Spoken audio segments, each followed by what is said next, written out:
Muchas gracias, señor presidente. Señor presidente del Gobierno, señores diputados, en primer lugar también quería hacer mención a una cuestión relevante para nuestro grupo parlamentario de Convergencia y Unió que no he incorporado en el inicio de mi discurso inicial y que quisiera plantearlo en la réplica. En primer lugar, mostrar nuestra satisfacción desde la perspectiva de que la Unión Europea sigue creciendo.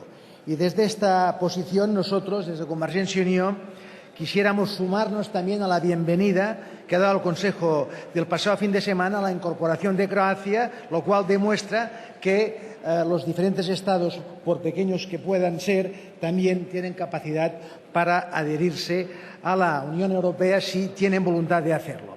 Y desde esta perspectiva también quisiéramos hacer una referencia positiva a Kosovo, en el sentido de que también lo vemos relevante que el Consejo haya adoptado las decisiones por las que se autoriza la apertura de negociaciones sobre un acuerdo de estabilización y asociación entre la Unión Europea y Kosovo, y aquí sí que nosotros hemos encontrado a faltar la posición del Estado español respecto a estas cuestiones, en el sentido también que nunca no sabemos por qué motivos el Estado español no ha reconocido a Kosovo.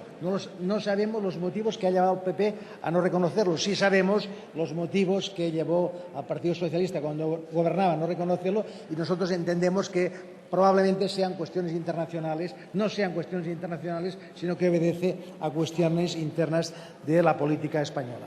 Yendo ya directamente a aquellas cuestiones que el presidente del Gobierno ha tenido a bien contestar. En primer lugar, nosotros sí queremos manifestar abiertamente que todas aquellas noticias que van en la dirección en las que se demuestra que realmente el paro empieza a descender en España, nosotros nos alegramos muchísimo. Y ojalá en cada comparecencia que se produjera por parte del presidente del Gobierno o cualquiera de sus ministros pudieran aportar noticias positivas en el sentido de que España está saliendo de la crisis y estamos venciendo a este problema tan importante como es la situación de paro que se encuentran muchísimas familias españolas. Nosotros, lógicamente, los seguiremos apoyando y nos seguiremos alegrando. Ahora bien, señor ministro, señor presidente del Gobierno, tenga en cuenta que desde la perspectiva de luchar eficazmente contra el paro hay muchísimas cosas que nosotros venimos planteando a lo largo de este periodo de sesiones que ustedes hasta ahora no nos han hecho caso, y quizás si nos hicieran caso,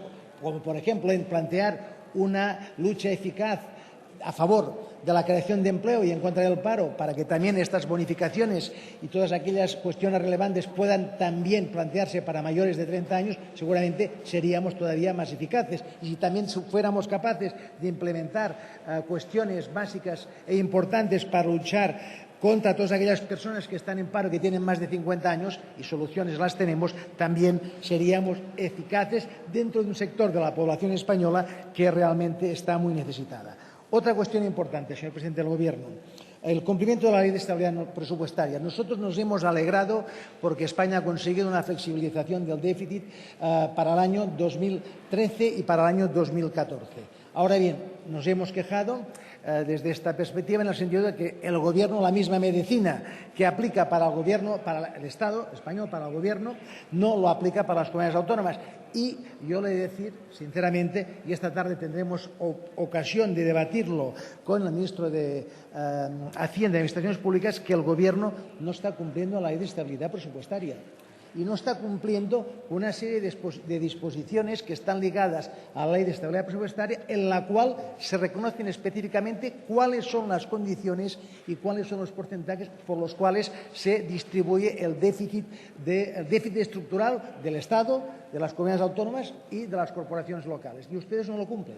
Por lo tanto, yo tengo la obligación, cuando salga a esta tribuna, de denunciar todos aquellos incumplimientos que hace el Gobierno en una ley tan importante como es la Ley de Estabilidad, que nuestro grupo la apoyó y votó favorablemente, y ahora vemos perplejos cómo el Gobierno no la cumple. Tendremos tiempo de debatirlo esta tarde, pero ustedes aplican un déficit a las comunidades autónomas que es aproximadamente de un 20%, cuando en realidad tendrían que aplicar un déficit estructural para las comunidades autónomas de un 37%, básicamente una tercera parte. Pero bien, tendremos tiempo de poderlo debatir con el ministro de Hacienda esta tarde. Y finalmente, señor presidente, otra cuestión que usted la ha respondido. Sabemos que el Gobierno está haciendo todos aquellos esfuerzos importantes para que finalmente fluya el crédito a la economía productiva, pero pienso sinceramente, señor Rajoy, que ustedes todavía, desde la perspectiva interna, podrían hacer muchísimo más de lo que hacen. Es cierto que ustedes hacen unos anuncios que han publicado a lo largo de estos últimos meses en el sentido de que el FROP, a través de la banca nacionalizada, el crédito fluye a las pequeñas y medianas empresas, que el crédito fluye a la economía productiva. Ustedes lo anuncian, señor presidente del Gobierno, pero esto no se obedece a la realidad. Esto no es cierto. No es cierto, no hay datos, ni lo confirma el presidente Lico, ni lo confirma ni lo confirma el gobernador del Banco de España. El crédito a las pequeñas y medianas empresas, a la economía productiva real, a los empresarios autónomos, en vez de subir, desciende mes detrás de mes. O sea, ojalá se cumplan las previsiones que usted ha dicho, que la tendencia va a cambiar y que rápidamente fluirá el crédito con más intensidad. Pero yo le propongo una cosa, se lo propuse en una pregunta que le pude hacer aproximadamente hace un mes. ¿Por qué no plantean un plan importante de microcréditos de poca cantidad, de 6.000 euros, de 12.000 euros, de 20.000 euros, a través de las bancas nacionalizadas, a todo este tejido tan importante de economía productiva como son los empresarios autónomos y las microempresas? Esto no les representa ninguna dificultad adicional. La banca nacionalizada, la banca del FROP, tiene una red, yo diría, importantísima en todo el Estado español.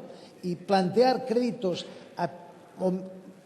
microcréditos a los trabajadores autónomos, a los empresarios autónomos, a las pequeñas y medianas empresas de esta cantidad, yo diría, tan reducida, que muchísimas veces esta pequeña cantidad les puede permitir no cerrar sus puertas en unos momentos muy complicados. ¿Por qué no lo tiran para adelante, señor presidente? Si esta no es una gran operación macroeconómica, esta es una operación microeconómica. Tienen todos los elementos a su favor y, además, no hemos de olvidar que, como se lo he dicho en mi intervención inicial, es uno de los principales banqueros del reino y solamente tiene que dar una instrucción desde la perspectiva de que también se puedan realizar estos créditos con la máxima solvencia y apurando máximo riesgos, pero se trata de implementar pequeñas ayudas a una economía productiva que hoy, sinceramente, cuando ven estos anuncios publicados, les provoca ansiedad y les provoca frustración, porque realmente, señor presidente, créame, el crédito no fluye a la economía productiva real, no fluye a los empresarios autónomos, no fluye a las pequeñas y medianas empresas con la intensidad que tendría que fluir. Muchísimas gracias, señor presidente, señoras y señores diputados.